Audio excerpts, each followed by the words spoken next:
This video is brought to you by Squarespace. From websites and online stores to marketing tools and analytics, Squarespace is the all-in-one platform to build a beautiful online presence and run your business. Welcome back. In this video, we are going to talk about the Sony A7C that was announced last week, and I actually want to take this from two different angles. So first, I want to make a case for the A7C. Secondly, I want to propose the idea that maybe Sony have an opportunity here that they may have missed with this camera that could develop into something later that I think is kind of interesting. But first, let's make a case for the A7C. So I did my initial impressions video on this, and I was kind of surprised at some of the response. There were a lot of people who felt that they were disappointed with the camera and the whole idea behind it. They felt that it was just a repackaged A7 III, and in some ways it sort of is. And I saw several people actually even say that it was a A7 III with features removed.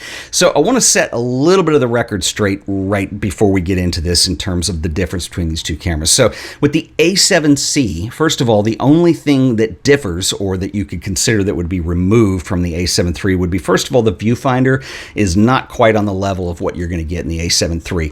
I have used the A7 III pretty much exclusively as my main camera for the last 2 years. I've done all of these videos on it. I'm very familiar with that camera, and yes, it has a better viewfinder. The other things that are a little bit different, obviously the shape, the screen is a fully articulating, so if you are one who likes the tilt screen, this may not be your taste. And the other thing, and I did say this in my preview video, is that some of the custom button function, one of those days, custom function buttons. So if you compare the A7C body style with the A6000 lineup, you're going to notice that on the A6400, the A6500, A6600, that they have additional buttons that you can tie custom functions to, obviously, so there's shortcuts to get to things. So that's nice because there are elements of this camera that I like to be able to do with that. So those are what is missing in terms of the difference between this and the A7 III. Now, what you gain from the A7 III are a lot of things that are really needed. So first of all, the current autofocus system that Sony gives you in that camera is here. So you have things like object tracking, IAF in video, animal IAF. It is a much more improved and better autofocus system that you have in the A7C. Another big deal is the multi-interface hot shoe. So this is something that, for instance, on the A7 III, you can't interface with the audio options that Sony has. So there's a shotgun mic, the ECM B1M, and then there's also, I'm not going to remember the name of it. I'm using it right now on my A7R4. But anyway, it's the one where you can audio interface with XLR microphones. And that's really a big deal. If you're doing video production, to be able to use those two audio options is really game changing, I think, in many ways. And then, of course, we have the body size. Now, your mileage may vary on this depending on what your own personal tastes and needs are in a camera. But the objective was to come up with something that was more compact in the A7 lineup. And that's what the A7C does. I actually personally kind of like it for two reasons. One, it's a very small camera. It gives me a different option if I'm going to go out and shoot and I don't want to take a whole lot of stuff and I want to travel pretty light. That's a big deal. And then secondly, when I'm shooting video and I'm using a gimbal, it is a lighter load on the gimbal, and so you have a little more flexibility there as well. So I think they've done some really nice stuff with the A7C in terms of making it compact. One thing that's interesting to me about the underwhelmed responses to this camera is I think we've gotten to a point this year with Sony, in fact, really, I would say the last 2 years, where they have just really been burning it in terms of what they're able to do, innovating within specs that we have on cameras. And I think that the A7S III was really the pinnacle of that. That's an amazing camera. They finally have 10-bit video in that camera. It does a lot of really incredible things. And I think when we see stuff like that, especially those of us that are enthusiasts and we're on the internet talking about it, when you see that type of an innovative product come out, you want everything to do that. And the next thing down the pike needs to do the exact same thing. That wasn't the idea with the A7C. The A7C is actually a brilliant move because you got to consider that Sony targets a wide range of people with their product lineup, and that's how they survive, and that's how they're able to pay for the innovative products. You've got to have stuff that is entry level, and that has been a barrier that's been pretty tough to cross for a lot of camera companies, is how do we make a full frame mirrorless camera so somebody who wants that kind of quality can get into the system, but you're not going to be able to do that with the the A7S III. It's just too expensive. Now, having said that, I do think that the price point on this camera is probably a few $100s too high. If they were able to do this for around $1,500 or $1,600, I think it would have been a little bit different ballgame. And I think that once we get to the holidays, you may even see this discounted on sale. This will be a big selling camera for Sony. And one of the things that I love about it is that they've given us an quote unquote entry-level camera, or a basic model that doesn't compromise too much. In other words, I can still use this for what I do. And this is why I'm actually interested in getting one of these, because as a vlog camera,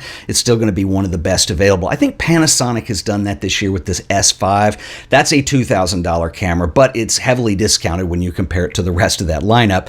They've done some interesting things, and I love the fact that some companies are giving us a less expensive alternative, depending on how you define less expensive, or something that's entry level that doesn't sacrifice the image quality. So I get it. The A7C did not come out of the gate firing with crazy specifications we've never seen in a camera before. It's something that's targeted to a slightly different demographic, but it is inspiring to see this, and it got me thinking, and this is why I want to suggest that maybe Sony are missing something that they could be doing here. And I want to get into that, but first I want to give a shout out real quick to our sponsors for this video, who are the awesome folks over at squarespace.com. Present your photography using Squarespace's modern professional portfolios. The layouts are completely customizable, and you can use Squarespace's drag and drop based backend system, which is really easy to use to present your work the way that you want it seen.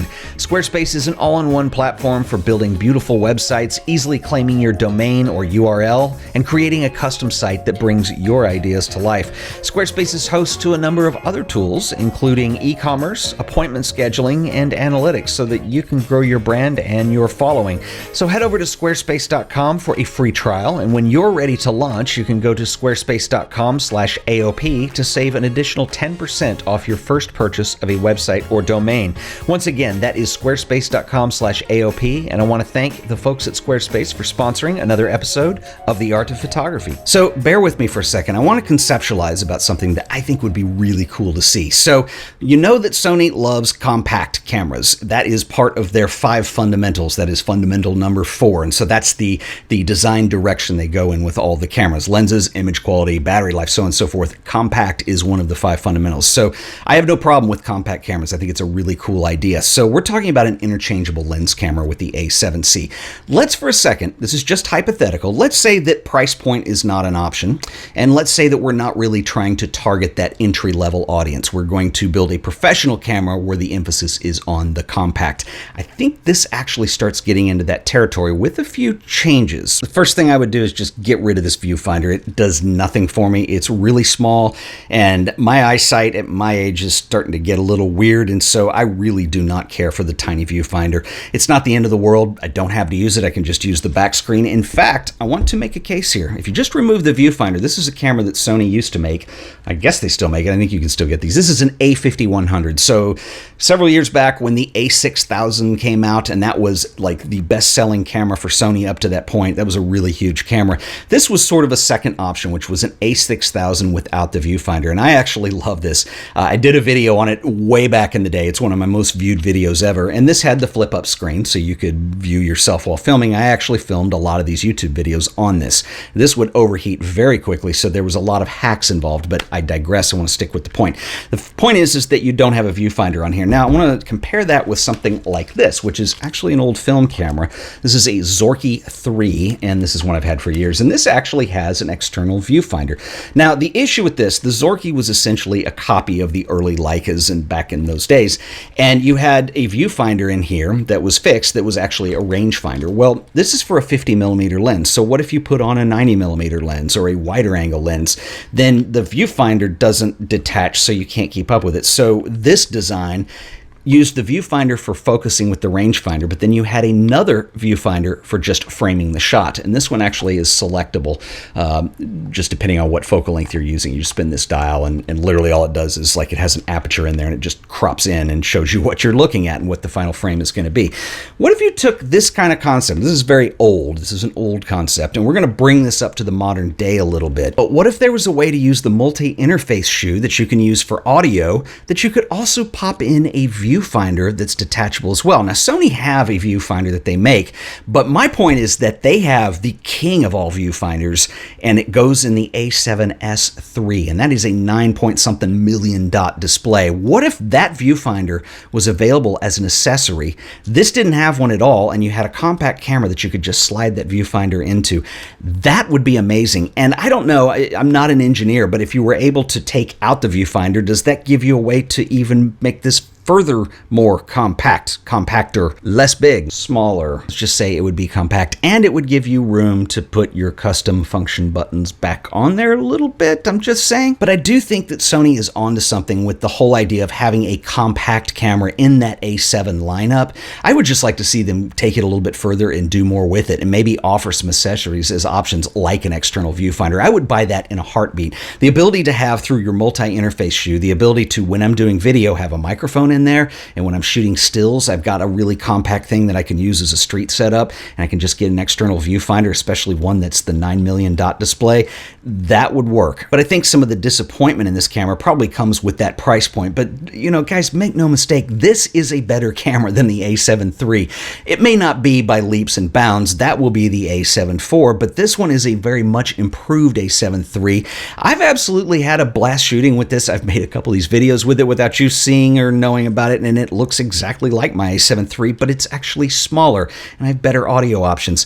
Would love to know what you guys think. Is there something more we could do with this design? Drop me a comment below. I will catch you guys in the next video. Until then, later.